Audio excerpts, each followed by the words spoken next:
मेरा ये channel subscribe करें और मेरे हर अपडेट आपको मिले इसके लिए बेल आइकन जरूर दबाइएगा। आप सभी को मेरी ढेर सारी शुभकामनाएं। आपको बता दूं कि ये जो मालदीव है ये लगभग 1000 द्वीपों का समूह है, जिसमें से 198 पर सभ्यता या आप कह सकते हैं कि वहाँ पर जनसंख्या निवास करती है। और यहाँ की कुल जनसंख्या है 5,20,000। कितनी? 5,20,000।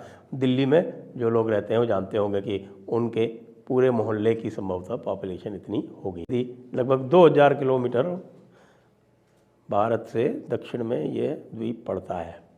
और लक्षद्वीप जो है वो भी जो उसके जो द्वीप हैं उसके भी लगभग 100 के आसपास द्वीप हैं। उसका जो कुल क्षेत्रफल है वो है 32 स्क्वायर किलोमीटर और कुल वहाँ की जनसंख्या है 64,000।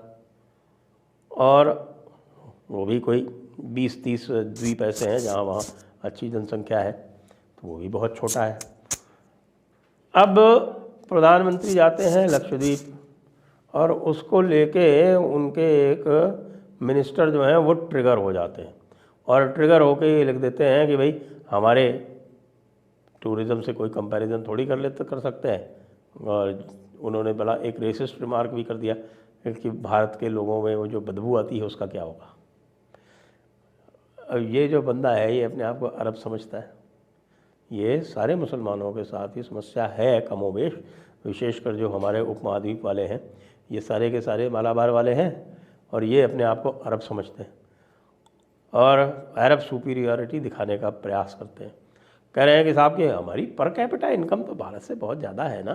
भारत की पर कैपिटा इनकम कहीं $3,000 $3,500 है और हमारी पर कैपिटा इनकम $16,000 है। अब ये बता देते हैं इनकी पर कैपिटा इनकम का हिसाब किताब। पिछला जो चुनाव लड़ा गया वो इंडिया आउट की बेसिस पे लड़ा गया। अब इंडिया आउट की बेसिस पे जब इन्होंने चुनाव लड़ा तो यदि आज भारतीय जो हैं इनके मिनिस्टर्स की जो बकवास हो रही है उसकी बेसिस पे ये कह रहे हैं कि मालदीव्स आउट, हमारी टूरिस्ट डेस्टिनेशन से मालदीव्स आउट। मालदीव्स की टोटल पर कैपिटा इनकम जानते हैं कितनी? $6.5 बिलियन। कितनी? $6.5 बिलियन। भारत के कितनी है? $4 ट्रिलियन। कितना अंतर है? लगभग 1000 गुना। 2014 की बात बता दें आपको। 2014 में इनके यहाँ वाटर क्राइसिस हुई। वाटर क्राइसिस क्यों?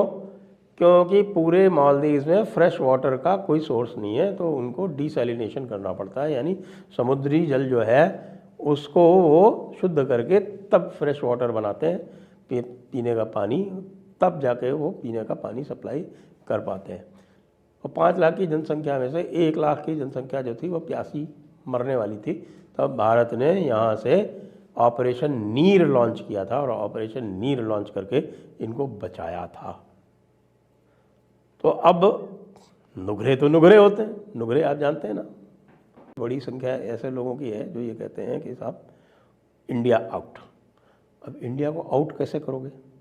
$6.5 बिलियन आपकी अर्थव्यवस्था है, उसमें से 30% जो है वो टूरिज़्म से आती है, 30%। और जो टूरिस्ट हैं उसमें से 40% टूरिस्ट जो है वो भारत से। 12% GDP जो है ये अब खोने के लिए तैयार बैठे हुए हैं।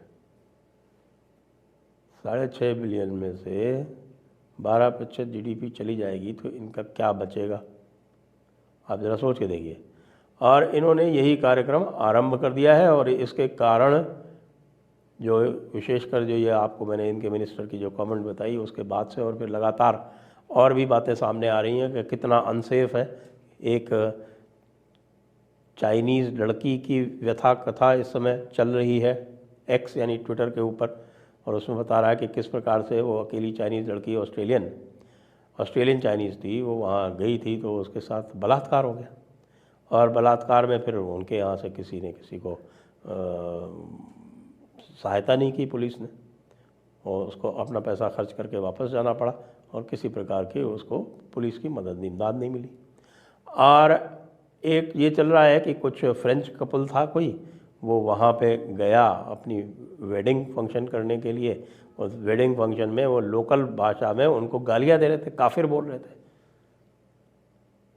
अब वो बात जो है वो वायरल हो गई है।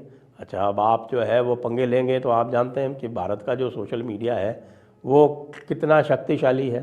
भारत के सोशल मीडिया से तो हमारा टर्डो भी परेशान है, हमारे जो यूएसए वाले हैं वो भी परेशान है, क्योंकि भाई संख्या में तो हम हैं ही अधिक और डेटा भी हम सबसे अधिक उपयोग में लाते हैं।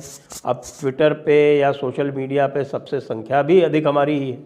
चाइना वाले तो बेचारे जो हैं वो बाहर वाला कोई उपयोग कर ही नहीं सकते, उनको तो एक्स की भी मनाही है, उनको यूट्यूब की भी मनाही है। ये तो जो चीन से बाहर बैठे हुए हैं वो ही उसका उपयोग कर पाते हैं।